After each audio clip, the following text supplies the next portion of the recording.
Flávio, você já comentou aqui ainda, né, que não existe essa cultura entre os brasileiros, como a gente sabe que existe em outros países da Europa, né, Estados Unidos, né, de preparar a sucessão, né? Algumas pessoas aí, mesmo depois de tomarem conhecimento dessas informações sobre as altas despesas e prejuízos aí ao patrimônio da família causados pelo inventário, postergam adiam a decisão de implantar aí para sua família um sistema de planejamento patrimonial. E que nós podemos aí atribuir a inércia dessas pessoas, porque algumas pessoas demoram a resolver essa situação, mesmo sabendo, até convencidas que é uma necessidade aí para a sua família. E que consequências resultam para a família, para os herdeiros, essa falta de decisão? Pode esclarecer para nós isso aí, Flávio, por favor? Márcio, pergunta cirúrgica tua e pergunta de 1 milhão, né? E muito valiosa para nós, profissionais que trabalhamos com holding familiar. Né? A gente pode fazer assim, algumas conjecturas a partir do que a gente vê com os clientes que acabam procurando nossos escritórios para efetivamente contratar o sistema de holding familiar para a sua família. Né? Primeiramente, claro que nós já comentamos, a falta de cultura do brasileiro em adotar e com boa antecedência, né, esse tipo de providência, e também a própria cultura do brasileiro de deixar para resolver as coisas em cima da hora. Né? Só que não tem como deixar para resolver em cima da hora, Márcio, pelo simples fato de que ninguém sabe qual é essa hora. Né? Quando é que vai acontecer? A gente não sabe. Então, isso faz toda a diferença em poder viabilizar ou não a constituição do planejamento patrimonial de uma forma segura. Além da óbvia situação de falecimento de alguém, né, muitas vezes, até subitamente, de forma precoce, ocorrem situações assim, imprevisíveis e que impactam profundamente assim, a vida das pessoas. Agora mesmo, nesse período de pandemia, mas quantas famílias não sofreram aí perdas, de repente, né? Pais, mães, avós, né? Que eram os provedores e a base econômica, né? Daquelas famílias, e que de uma hora para outra, além de toda a dor que passaram, ainda ficaram desestruturados financeiramente. Né? Imagina uma família que tenha filhos menores e eles acabem ficando sozinhos, tendo que resolver toda essa questão de inventário. Né? De onde é que vão tirar dinheiro para as despesas? Né? Alguém vai ter que interferir, dar suporte. É complicado. Imagine também quem é profissional autônomo e que a família tem na atividade dele a única ou principal renda. Médico, dentista, advogado, engenheiro, né, como eu sou, músico, artista, enfim. Se a família perde essa pessoa, como vai se sustentar e como vai pagar as despesas do inventário? Então, não dá para adiar a decisão, Márcio. Eu posso citar até o caso de uma família conhecida em que o casal vive em comunhão estável e os bens imóveis que eles possuem estão no nome dele porque foram adquiridos antes da união estável. Tá? E ele teve, infelizmente, um grave problema de saúde, ficou permanentemente incapacitado e teve que ser interditado. E os termos da certidão lá da decisão judicial que determinou a interdição não davam poderes à companheira dele, que foi designada como curadora ela, para constituir uma empresa. Então, dessa forma, não é possível constituir a holding com esses bens. É preciso ir lá no processo da interdição e pedir autorização ao juiz. Né? Tem os procedimentos lá agora. Caso não seja deferido o pedido, a família não tem mais como evitar o inventário, né, quando vier acontecer o falecimento dele. Então, veja, como é importante não deixar para depois a decisão de implementar a holding da família. Esse casal, naturalmente, não tinha como prever o futuro, a gente não tem esse poder, né, mas acabou acontecendo o que você já falou, que acontece muitas vezes, ou seja, a família foi procurar um especialista só depois que o problema aconteceu. Né, e o que poderia ser facilmente resolvido antes acabou se tornando de resultado incerto e passou a depender de vários fatores que não apenas a vontade dos interessados, né, e mais despesa. Outro fator de indecisão e procrastinação é também a cultura do brasileiro em ter os bens em seu nome.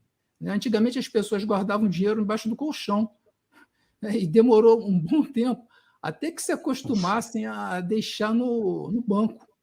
Depois, mais um tempo para se acostumar a deixar de pagar as suas despesas com dinheiro e até cheque para passarem a usar cartão de crédito, cartão de débito. E, mais recentemente, aí, diversas outras formas de pagamento por meio digital.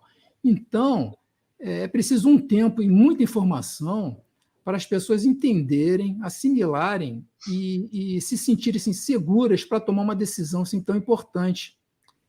E passar a ser uma coisa normal nas famílias, as famílias brasileiras, né? Não mais terem que recorrer a inventário, doação, testamento e até seguro de vida, para passarem a adotar um sistema de planejamento patrimonial e sucessório. Uma outra coisa também que costuma se tornar uma objeção inicial, Márcio, para a pessoa tomar a decisão de fazer a sua holding familiar, é a ideia incorreta de que, abrindo uma empresa, né, para onde serão levados os bens, que os membros da família passarão a ser sócios, vão passar a ser sócios, mas a ideia errada é que eles vão ter que desenvolver atividade empresarial, né, que vão se tornar empresários, que vão passar a ter 1000 obrigações tributárias, fiscais, trabalhistas, mas não é bem assim. Né? Essa empresa, ou até mais de uma, dependendo aí da necessidade da complexidade patrimonial da família, não vai ter atividade quase nenhuma. Só vai servir para receber e abrigar os bens, né? Embora haja mecanismos no nosso sistema também para as pessoas que desenvolvem atividades empresariais e que até já estão mais acostumadas com essas formalidades de empresas, né, contabilidade, mas não vai precisar contratar nenhum empregado, portanto, não vai ter nenhuma obrigação trabalhista. Né? Vai precisar, no máximo, emitir assim, algumas notas fiscais durante o ano para ficar demonstrado para a prefeitura que a empresa está ativa. E as obrigações tributárias vão se resumir são 4 declarações por ano só, né, para a Receita Federal. E aí uma outra coisa que as pessoas costumam ficar, às vezes, preocupadas e também se torna uma objeção inicial, é que para apresentar essas 4 declarações para a Receita, é preciso contratar, sim, os serviços de um contador. Aí a pessoa fica fazendo conta, querendo saber o custo, achando que vai ficar caro. Mas, olha, a gente sabe que essas empresas que vão constituir o sistema da holding familiar, por não desenvolverem quase nenhuma atividade e, por conseguinte, não apresentarem quase nenhuma movimentação contábil, elas vão requerer por parte do contador assim, muito pouco trabalho. Então, é possível contratar o serviço de contabilidade por valor assim, bem abaixo do que é cobrado para a contabilização de uma empresa normal e que desenvolve atividade. E dentro lá da comunidade de profissionais do time Holding Brasil, há até contadores que a gente indica para os clientes quando eles não têm, né, o seu próprio contador. Mas, Márcio, a gente sabe que é uma despesa enormemente compensada com o benefício financeiro que a adoção da holding traz. Né? Mas, por fim, né, que eu estou falando muito, tem pessoas que dizem assim, poxa, mas para eu ter um sistema desse, eu vou ter que gastar um dinheiro agora que eu não precisava. Sim, é verdade. É claro que vai ter que gastar, né, algum dinheiro. Mas aí é que entra aquilo que a gente sempre lembra nas nossas palestras, Márcio. Isso vai demonstrar assim, o amor, o carinho, a preocupação que os pais têm com o futuro dos seus filhos. Né? Porque isso, na verdade, Márcio, não é para nós, pais e mães, né, que a princípio não somos os maiores beneficiários, e sim para os nossos filhos, para que eles lá no futuro, no dia que a gente não estiver mais aqui com eles, não precisem passar pelo sofrimento e toda a complicação do inventário. Né? A análise que a pessoa tem que fazer eu me preocupo com o futuro da minha família, dos meus filhos, quando eu não estiver mais aqui com eles. Né? Eu tenho condições hoje de pagar para ter uma holding familiar com um custo muito menor do que as despesas que meus filhos terão se precisarem fazer inventário.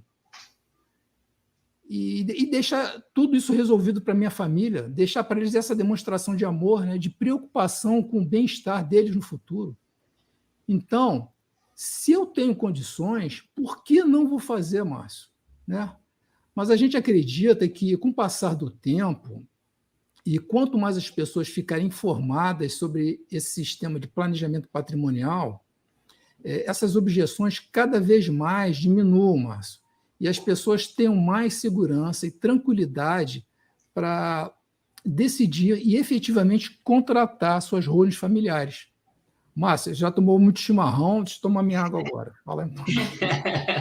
Não, eu costumo até dizer, né? Eu tenho aqui, num dos meus cartazes aqui, que eu digo, a holding familiar é um ato de amor, né? Para que os nossos filhos, os nossos herdeiros aí, não passem aí pelo terror, né? Do caro e doloroso inventário, né? Eu digo, a holding familiar é um ato de amor para que os nossos filhos não passem pelo terror de um inventário.